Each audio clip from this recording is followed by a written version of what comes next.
He turned toward me and looked so weak. Let us be your guide to Peggy's Cove. Built in 1915, Peggy's Point Lighthouse still keeps watch over the surging ocean waves and the working lobster boats. Scramble over giant rocks worn smooth by the sea and share in the view.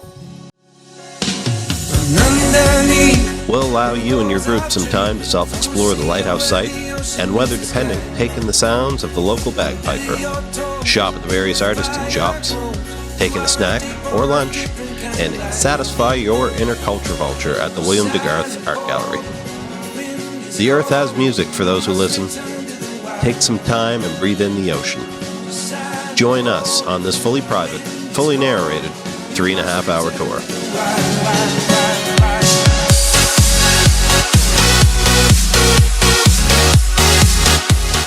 Contact us today to secure your booking with Nova Scotia Van Tours.